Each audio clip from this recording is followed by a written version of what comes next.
ഈ വാർത്താ ദിനത്തിലെ 10 പ്രധാന റിപ്പോർട്ടുകളുമായി വാർത്താമഴ ആരംഭിക്കുന്നു. ഞാൻ എസ് വിജയകുമാർ. ക്ഷേമ പെൻഷൻ 400 രൂപ കൂട്ടി 2000 രൂപയാക്കി സംസ്ഥാന സർക്കാരിന്റെ വമ്പൻ പ്രഖ്യാപനം. തദ്ദേശ നിയമസഭാ തെരഞ്ഞെടുപ്പുകൾ മുന്നിൽ കണ്ട് ഒരു കൂട്ടം ജനപ്രിയ പ്രഖ്യാപനങ്ങൾ നടത്തി മുഖ്യമന്ത്രി. പാവപ്പെട്ട കുടുംബങ്ങളിലെ സ്ത്രീകൾക്ക് പ്രതിമാസം 1000 രൂപ നൽകും. ആശാ വർക്കേഴ്സിന്റെ ഓണറേറിയം പ്രതിമാസം 1000 രൂപ കൂട്ടി. സർക്കാർ ജീവനക്കാരുടെ DA കുടിശ്ശികയുടെ 4% നവംബറിൽ നൽകും. PM ശ്രീ പദ്ധതി മരവിപ്പിച്ച തീരുമാനം വിവരിച്ച ശേഷം മുഖ്യമന്ത്രി പിണറായി വിജയൻ വാർത്താ സമ്മേളനത്തിൽ അറിയിച്ചത് വമ്പൻ പ്രഖ്യാപനങ്ങൾ. സാമൂഹ്യക്ഷേമ പെൻഷൻ 1600 രൂപയിൽ നിന്ന് 2000 രൂപയായി വർദ്ധിപ്പിക്കും. ക്ഷേമ പെൻഷൻ കൂട്ടുമെന്ന് 24 മുമ്പ് റിപ്പോർട്ട് ചെയ്തിരുന്നു. ഇപ്പോൾ സർക്കാർ നിലവിലെ പ്രതിമാസ പെൻഷൻ 1600-നോടൊപ്പം 400 രൂപ കൂടി ഉയർത്തി പ്രതിമാസം 2000 രൂപയായി വർദ്ധിപ്പിച്ചതായി പ്രഖ്യാപിക്കുകയാണ്. സ്ത്രീ സുരക്ഷയ്ക്ക് പുതിയ പദ്ധതി. സാമൂഹ്യക്ഷേമ പദ്ധതികളിൽ ഗുണഭോക്താക്കളല്ലാത്ത ട്രാൻസ് വുമൺ അടക്കമുള്ള പാവപ്പെട്ട കുടുംബങ്ങളിലെ സ്ത്രീകൾക്ക് പ്രതിമാസം 1000 രൂപ ധനസഹായം നൽകും. 35 മുതൽ 60 വയസ്സുവരെയുള്ള സാമൂഹ്യക്ഷേമ പെൻഷൻ ലഭിക്കാത്ത AAY പിങ്ക് കാർഡുകാർക്കാണ് ആനുകൂല്യം ലഭിക്കുക. ആശാ വർക്കേഴ്സ്, അംഗനവാടി വർക്കേഴ്സ് എന്നിവർക്ക് പ്രതിമാസ ഓണറേറിയം 1000 രൂപ വർദ്ധിപ്പിച്ചു. ആശാ വർക്കർമാരുടെ പ്രതിമാസ ഓണറേറിയം 1000 രൂപ വർദ്ധിപ്പിക്കും. 26,125 പേർക്കാണ് ഇതിന്റെ പ്രയോജനം ലഭിക്കുക. ഈ ഇനത്തിലെ പ്രതിവർഷം 250 കോടി രൂപയാണ് ചെലവാകുന്നത്. റബ്ബറിന്റെ താങ്ങുവില 200 രൂപയാക്കി. 19,470 ADSകൾക്ക് പ്രവർത്തനങ്ങൾക്കായി പ്രതിമാസം 1000 രൂപ വീതം നൽകും. പ്രതിവർഷം 1 ലക്ഷം രൂപയിൽ താഴെ വരുമാനമുള്ള കുടുംബങ്ങളിലെ 18 മുതൽ 30 വരെയുള്ള യുവതി യുവാക്കൾക്ക് പ്രതിമാസം 1000 രൂപ വീതം ധനസഹായം നൽകും. സർക്കാർ ജീവനക്കാരുടെ DA കുടിശ്ശികയുടെ 4% നവംബറിൽ നൽകും. സാക്ഷരതാ പ്രവർത്തകർക്ക് പ്രതിമാസം 1000 രൂപ വീതം നൽകും. ക്ഷേമ പെൻഷൻ വർധനയടക്കം ആത്മവിശ്വാസത്തോടെയാണ് സർക്കാർ പ്രഖ്യാപിച്ചതെന്ന് ധനമന്ത്രി KN ബാലഗോപാലും വ്യക്തമാക്കി. എങ്ങനെയാണ് ചെയ്യാൻ പറ്റുക എന്ന ചോദ്യമുണ്ടാകാം. എന്നാൽ ധനവകുപ്പിന് നല്ല ആത്മവിശ്വാസമുണ്ടെന്നും ബാലഗോപാൽ.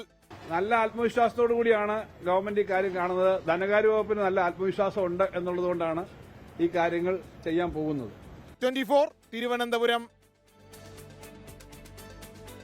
ഒടുവിൽ PM ശ്രീ പദ്ധതിയുടെ കാര്യത്തിൽ CPI ഉയർത്തിയ എതിർപ്പിന് വഴങ്ങി CPIM. PM ശ്രീ ധാരണാപത്രം പരിശോധിക്കുന്നതിന് 7 അംഗ മന്ത്രിസഭ ഉപസമിതി രൂപീകരിച്ചു. സമിതി റിപ്പോർട്ട് നൽകുന്നതുവരെ തുടർ നടപടികൾ നിർത്തിവെച്ചു. കേന്ദ്ര സർക്കാരിന് ഇക്കാര്യം രേഖാമൂലം അറിയിക്കുമെന്ന് മുഖ്യമന്ത്രി വ്യക്തമാക്കി. ഒരു പകൽ മുഴുവൻ നീണ്ട മാരത്തൺ ചർച്ചകൾക്ക് ശേഷമാണ് ഇടതുമുന്നണിയെ പിടിച്ചുലച്ച രാഷ്ട്രീയ കൊടുങ്കാറ്റ് നിയന്ത്രണ വിധേയമായത്.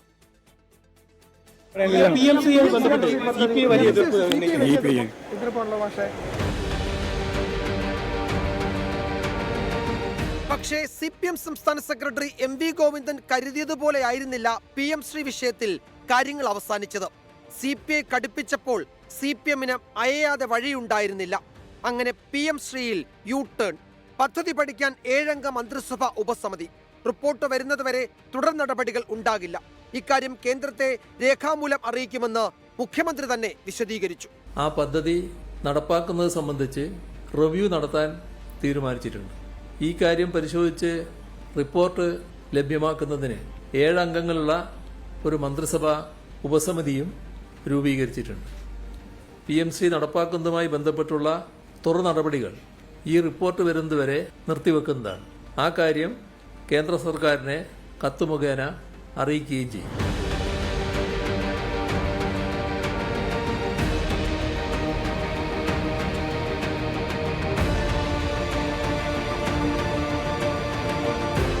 മന്ത്രിസഭാ യോഗത്തിന് മുമ്പ് പ്രശ്നം പരിഹരിക്കുക എന്നതായിരുന്നു CPM ലക്ഷ്യം. AKG സെന്ററിലും MN സ്മാരകത്തിലും കൂടിയാലോചനകൾ രാവിലെ തുടങ്ങി.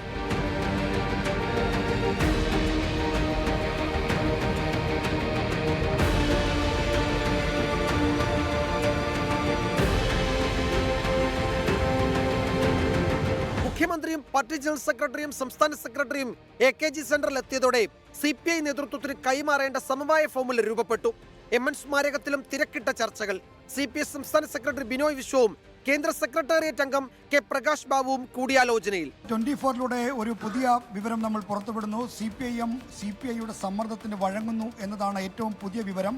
എന്തായാലും ധാരണാപത്രം മരവിപ്പിക്കുന്നു എന്ന് കാണിച്ചുകൊണ്ട് ഒരു കത്ത് ഇപ്പോൾ നൽകണമെന്നാണ് CPI ആവശ്യപ്പെട്ടിരുന്നത്. ആ കത്തിൻ്റെ കരട് CPIM തയ്യാറാക്കി CPI നേതൃത്വത്തിന് കൈമാറിയിട്ടുണ്ട്. മസ്കറ്റ് ഹോട്ടലിലെ പ്രഭാത ഭക്ഷണ ടേബിളിന്റെ ഇരുവശത്തും MA ബേബിയും ബിനോയ് വിശ്വവും. CPM തീരുമാനം ബേബി വിശദീകരിച്ചു. കാര്യങ്ങൾ സമവായത്തിലേക്ക്. കേന്ദ്രത്തിന് കൈമാറാനുള്ള കത്തിന്റെ കരട് CPIക്ക് സ്വീകാര്യം. മന്ത്രിസഭാ ഉപസമിതിയിൽ 2 CPI മന്ത്രിമാർ. ഇതോടെ ഇന്നത്തെ ക്യാബിനറ്റിൽ 4 CPI മന്ത്രിമാരും പങ്കെടുക്കുമെന്ന് ഉറപ്പായി. വിജയത്തിന്റെയോ പരാജയത്തിന്റെയോ കണക്കെടുക്കാൻ CPI ഇല്ല. CPI പറയും വിജയത്തിന്റെ കാര്യമാണ് പറയേണ്ടതെങ്കിൽ ഈ വിജയം LDFന്റെ വിജയമാണ്, ഇടതുപക്ഷ ഐക്യത്തിന്റെ വിജയമാണ്, ഇടതുപക്ഷ ആശയത്തിന്റെയും രാഷ്ട്രീയത്തിന്റെയും വിജയമാണ്. AKG സെന്ററിലെത്തി ബിനോയ് വിശ്വം മുഖ്യമന്ത്രിയെ കണ്ടു.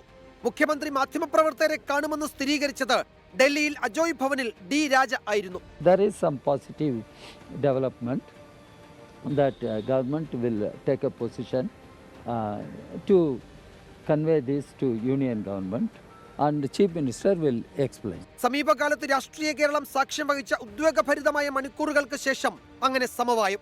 പിരിമുറുക്കത്തിന് അയവ് വന്നത് ഇടതു നേതാക്കളുടെ മുഖത്തും പ്രതിഫലിച്ചു. ക്യാബിനറ്റിന് ശേഷം മന്ത്രിമാർ ചിരിയോടെ പുറത്തേക്ക്. മുഖ്യമന്ത്രി മാധ്യമങ്ങളെ കാണാൻ മീഡിയ റൂമിലേക്കും. എല്ലാ പ്രശ്നങ്ങളും പരിഹരിക്കുമല്ലോ.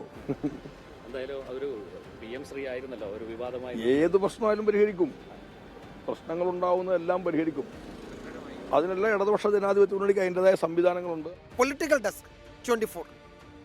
SSLC +2 പരീക്ഷാ തീയതികൾ പ്രഖ്യാപിച്ചു. SSLC പരീക്ഷകൾ 2026 മാർച്ച് 5-നും +2 പരീക്ഷകൾ മാർച്ച് 6-നും തുടങ്ങും.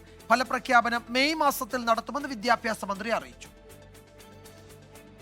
SSLC പരീക്ഷകൾ മാർച്ച് 5-ന് ആരംഭിച്ച് മാർച്ച് 30-ന് അവസാനിക്കും. രാവിലെ 9:30-നാണ് പരീക്ഷകൾ ആരംഭിക്കുക. മൂല്യനിർണ്ണയം ഏപ്രിൽ 7 മുതൽ 25 വരെ നടത്തും. SSLC ഫലപ്രഖ്യാപനം മെയ് 8-ന് നടത്താനാണ് ആലോചന. ഹയർ സെക്കൻഡറി 1-ാം വർഷ പരീക്ഷ മാർച്ച് 5-ന് ആരംഭിച്ച് മാർച്ച് 27-ന് അവസാനിക്കും. 2-ാം വർഷ പരീക്ഷ മാർച്ച് 6 മുതൽ മാർച്ച് 28 വരെ നടക്കും. മെയ് 22-ഓടുകൂടി ഫലപ്രഖ്യാപനം നടത്താൻ കഴിയുമെന്നാണ് പ്രതീക്ഷയെന്നും മന്ത്രി വി ശിവൻകുട്ടി അറിയിച്ചു. SSLC പരീക്ഷകൾ 2026 മാർച്ച് 5-ന് ആരംഭിച്ച് മാർച്ച് 30-ന് അവസാനിക്കും. ഫലപ്രഖ്യാപനം പ്രതീക്ഷിക്കുന്ന തീയതി 2026 May 8. Higher secondary, vocational higher secondary 1-ാം വർഷ പൊതുപരീക്ഷകൾ 2026 മാർച്ച് 5 മുതൽ മാർച്ച് 27 വരെ നടക്കും. മെയ് 22-ഓടുകൂടി ഫലപ്രഖ്യാപനം നടത്താൻ കഴിയുമെന്ന് പ്രതീക്ഷിക്കുകയാണ്. ഈ വർഷം മുതൽ 9-ാം ക്ലാസ് വരെ വാർഷിക പരീക്ഷയിൽ സബ്ജക്ട് മിനിമം നടപ്പിലാക്കും. 24 തിരുവനന്തപുരം. മെസ്സിയും അർജന്റീന ടീമും കേരളത്തിലേക്കില്ല എന്ന് മുഖ്യമന്ത്രിയുടെ സ്ഥിരീകരണം. കലൂരിലെ ജവഹർലാൽ നെഹ്റു സ്റ്റേഡിയം ആരുടെ കയ്യിലാണോ അത് അവരുടെ കയ്യിൽ തന്നെ തുടരുമെന്ന് മുഖ്യമന്ത്രി പറഞ്ഞു. സ്റ്റേഡിയം നവീകരണത്തിൽ സ്പോൺസറുമായി കരാറില്ല എന്ന് GCDA വ്യക്തമാക്കി. GCD ഓഫീസിന് മുന്നിൽ യൂത്ത് കോൺഗ്രസും യുവമോർച്ചയും നടത്തിയ പ്രതിഷേധം സംഘർഷത്തിൽ കലാശിച്ചു. നവംബറിൽ മെസ്സിയും അർജന്റീനയും കലൂർ സ്റ്റേഡിയത്തിൽ പന്ത് തട്ടുമെന്നാണ് സ്പോൺസർ പറഞ്ഞത്. പക്ഷേ മെസ്സിയും അർജന്റീനയും പിന്നീട് എത്തില്ല എന്ന് ഔദ്യോഗികമായി തന്നെ അറിയിച്ചിരുന്നു. ഈ വിഷയത്തിൽ ആദ്യമായി മുഖ്യമന്ത്രി പിണറായി വിജയൻ പ്രതികരിച്ചിരിക്കുകയാണ്. മെസ്സിയും അർജന്റീനയും കേരളത്തിലേക്ക് എത്തില്ല എന്നാണ് അദ്ദേഹത്തിന്റെ ഇന്നത്തെ വാർത്താ സമ്മേളനത്തിലുണ്ടായ പ്രതികരണം. കളി അവിടെ നടക്കുമെന്നാണല്ലോ കണക്കാക്കിയിരുന്നത്. ഇപ്പോഴാണല്ലോ അതിന് വേറൊരു ടേൺ വന്നിട്ടുള്ളത്. ഏതായാലും ആ കളി നടക്കുമ്പോൾ ഇന്റർനാഷണൽ സ്റ്റാൻഡേർഡിനനുസരിച്ച് അവിടെ മാറേണ്ടതുണ്ട്. അതിന് സ്പോൺസർഷിപ്പ് വാഗ്ദാനം ചെയ്ത ആൾക്കാർ അതുമായി ബന്ധപ്പെട്ടുള്ള നടപടികൾ നടത്താൻ വേണ്ടി സന്നദ്ധമായിട്ടുണ്ട്. ആ നടപടികൾ നടത്തുക എന്നല്ലാതെ സ്റ്റേഡിയം മുഴുവൻ അവർക്ക് വിട്ടുകൊടുക്കാൻ ഒരു ഘട്ടത്തിലും ആലോചിച്ചിട്ടില്ല. മാത്രമല്ല അങ്ങനെ വിട്ടുകൊടുക്കുകയുമില്ല. വലിയ പ്രതിഷേധങ്ങൾ ഈ സ്റ്റേഡിയം കൈമാറിയതുമായി ബന്ധപ്പെട്ട് തുടരുകയാണ്. പ്രത്യേകിച്ച് GCDA ആരുമായാണ് കരാർ വെച്ചത് എന്ന കാര്യത്തിൽ വ്യക്തത വന്നിട്ടില്ല. ഇന്നത് ചർച്ച ചെയ്യുന്നതിന് വേണ്ടി GCDAയുടെ എക്സിക്യൂട്ടീവ് യോഗം ചേർന്നിരുന്നു. സ്പോർട്സ് കേരള ഫൗണ്ടേഷന് സ്റ്റേഡിയം മാച്ചിന് വേണ്ടി തയ്യാറാക്കാൻ കൈമാറിയിട്ടുണ്ട്. അത് രേഖാപരമാണ്. സ്പോൺസർക്ക് GCDA കൈമാറിയിട്ടില്ല. അങ്ങനെ സാഹചര്യം ഉണ്ടായിരുന്നിട്ടില്ല. ഇന്ന് CPM ജില്ലാ നേതൃത്വം ഈ വിഷയം ചർച്ച ചെയ്തിരുന്നു. ഇത് രാഷ്ട്രീയമായി പലയിടങ്ങളിലും കോൺഗ്രസ് പ്രതിഷേധമുയർത്തുന്നു. അതിനെ രാഷ്ട്രീയമായി തന്നെ നേരിടാനാണ് നിലവിൽ CPM ജില്ലാ നേതൃത്വം തീരുമാനിച്ചിരിക്കുന്നത്. ഒരു തരത്തിലും കോൺഗ്രസിനെ ഈ വിഷയത്തിൽ രാഷ്ട്രീയ മുതലെടുപ്പിലേക്ക് വിടേണ്ടതില്ല എന്നാണ് ജില്ലാ നേതൃത്വത്തിന്റെ തീരുമാനം. അതിന് ഇടയിലാണ് ഈ പ്രതിഷേധങ്ങളൊക്കെ ശക്തമാകുന്നത്. നമ്മുടെ ബഹുമാനപ്പെട്ട കായിക വകുപ്പ് മന്ത്രി എന്ന് പറയുന്നത് ഈസ് എ ബിസിനസ്മാൻ. അദ്ദേഹം ഒരു ബിസിനസ്സുകാരനാണ്. അദ്ദേഹത്തിന് സ്പോർട്സിനേക്കാൾ കൂടുതൽ ബിസിനസ് ഇൻട്രസ്റ്റ് ഇതിലുണ്ട് എന്ന് ഞങ്ങൾ സംശയിക്കുന്നു, ഞങ്ങൾ വിശ്വസിക്കുന്നു. അതില്ല എന്ന് തെളിയിക്കേണ്ടത് അദ്ദേഹത്തിന്റെ ഉത്തരവാദിത്തം.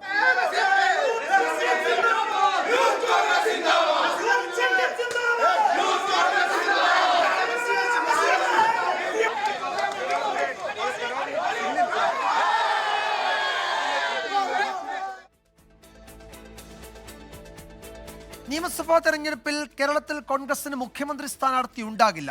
തെരഞ്ഞെടുപ്പ് പ്രവർത്തനം ഏകോപിപ്പിക്കാൻ മുതിർന്ന നേതാക്കൾ ഉൾപ്പെട്ട കോർ കമ്മിറ്റിയെ ഹൈക്കമാൻഡ് നിശ്ചയിച്ചു. ജയസാധ്യത മാനദണ്ഡമാക്കി മാത്രമാവണം സ്ഥാനാർത്ഥി നിർണയമെന്ന് നേതൃത്വം നിർദ്ദേശം നൽകി.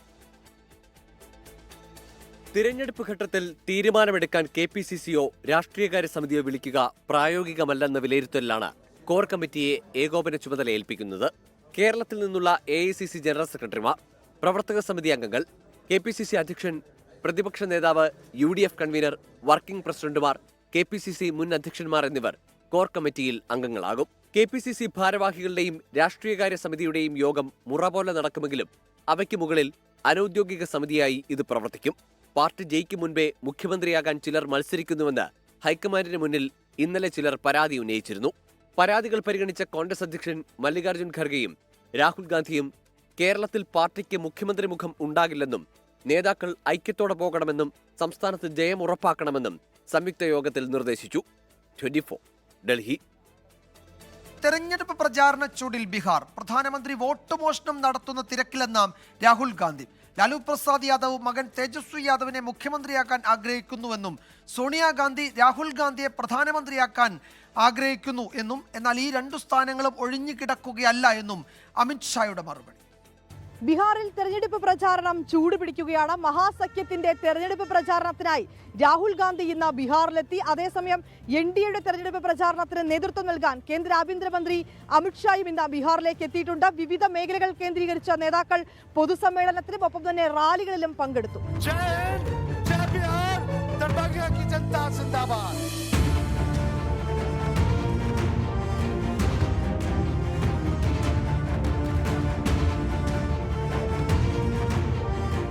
ദർഭംഗയിൽ നടന്ന പൊതുസമ്മേളനത്തിൽ വെച്ചാണ് ബീഹാറിലെ ഭരണം റിമോട്ട് കൺട്രോളിലൂടെയാണെന്ന് രാഹുൽ ഗാന്ധി പരാമർശിച്ചത്.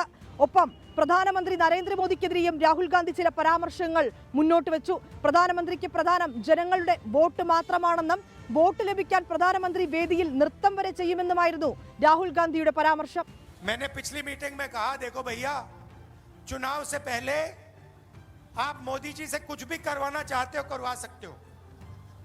अगली मीटिंग में आएंगे, भीड़ से कोई कहेगा, एक आदमी नहीं, अगर भीड़ से 200 लोगों ने कहा मोदी जी स्टेज पे जरा डांस कर दीजिए, हम वोट देंगे, डांस शुरू हो जाएगा. അതേസമയം കോൺഗ്രസിനും RJDക്കുമെതിരെ അഴിമതി ഉൾപ്പെടെയുള്ള ആരോപണങ്ങളാണ് കേന്ദ്ര ആഭ്യന്തരമന്ത്രി അമിത്ഷാ പരാമർശിച്ചത്. लालू जी अपने बेटे को मुख्यमंत्री बनाना चाहते और सोनिया जी अपने बेटे को प्रधानमंत्री बनाना चाहते, मगर मैं लालू जी और सोनिया जी को कहना चाहता हूं कि बिहार में ना CM पद खाली है, दिल्ली में ना PM पद खाली. ബീഹാറിലെ ജനതയ്ക്ക് യുവ നേതൃത്വമാണ് വേണ്ടതെന്ന് മഹാസഖ്യത്തിന്റെ ഉപമുഖ്യമന്ത്രി സ്ഥാനാർത്ഥിയായ മുകേഷ് സാഹ്നി 24നോട് പ്രതികരിച്ചു. बिहार में जो है 20 साल से मुख्यमंत्री नीतीश कुमार जी का शासनकाल है और नीतीश कुमार जो है अभी अस्वस्थ हो चुके हैं, तो राज्य के लोगों को ये जानकारी है और देश के लोगों को जानकारी है, तो यहाँ पे जनता के बीच में नया युवा नेतृत्व चाहिए. NDAയുടെ പ്രചരണത്തിനായി കേന്ദ്രമന്ത്രിമാരും BJP ഭരിക്കുന്ന സംസ്ഥാനങ്ങളിലെ മുഖ്യമന്ത്രിമാരും ഉൾപ്പെടെ ബീഹാറിൽ തുടരുകയാണ്. റഫാലിൽ പറന്ന രാഷ്ട്രപതി ദ്രൗപദി മുർമു. ഹരിയാനയിലെ അംബാല വ്യോമത്താവളത്തിൽ നിന്നായിരുന്നു രാഷ്ട്രപതിയുടെ വിമാനയാത്ര. റഫാലിൽ പറക്കുന്ന ആദ്യ ഇന്ത്യൻ രാഷ്ട്രപതിയാണ് ദ്രൗപദി മുർമു.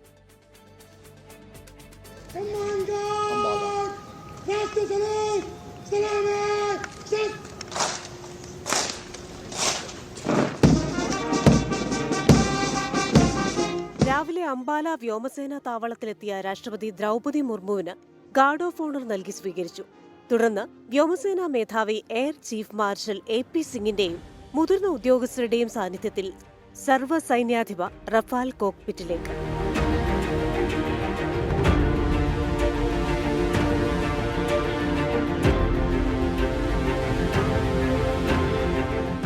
മിനിറ്റോളം നീണ്ട യാത്രയിൽ രാഷ്ട്രപതി ഇന്ത്യൻ വ്യോമസേനയുടെ പ്രതിരോധ ശേഷിയും റഫാൽ വിമാനത്തിന്റെ മികവും അടുത്തറിഞ്ഞു.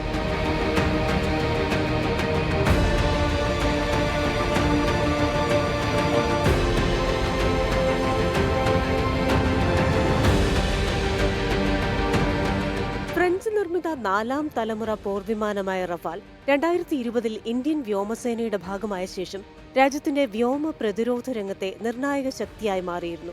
2023 അസമിലെ തേസ്പൂർ എയർഫോഴ്സ് സ്റ്റേഷനിൽ വെച്ച് രാഷ്ട്രപതി സുഖോയ് 30 MKI പോർവിമാനത്തിലും പറന്നിരുന്നു. മുൻ രാഷ്ട്രപതിമാരായ APJ അബ്ദുൽ കലാം, പ്രതിഭ പാട്ടീൽ എന്നിവരും സുഖോയ് വിമാനത്തിൽ യാത്ര ചെയ്തിട്ടുണ്ട്. 24 ഡൽഹി. റിപ്പോർട്ടോടെ വാർത്താമഴ അവസാനിക്കുന്നു. നാളെ വീണ്ടും കാണും. ശുഭരാത്രി. ലോകത്തെവിടെയായാലും ഏത് സമയത്തും 24 വാർത്തകളും ഓഗ്മെന്റഡ് റിയാലിറ്റി പാക്കേജുകളും എക്സ്പ്ലെയിനറുകളും വിശദമായി കാണാൻ ഞങ്ങളുടെ യൂട്യൂബ് ചാനൽ നിങ്ങൾക്ക് സബ്സ്ക്രൈബ് ചെയ്യാം.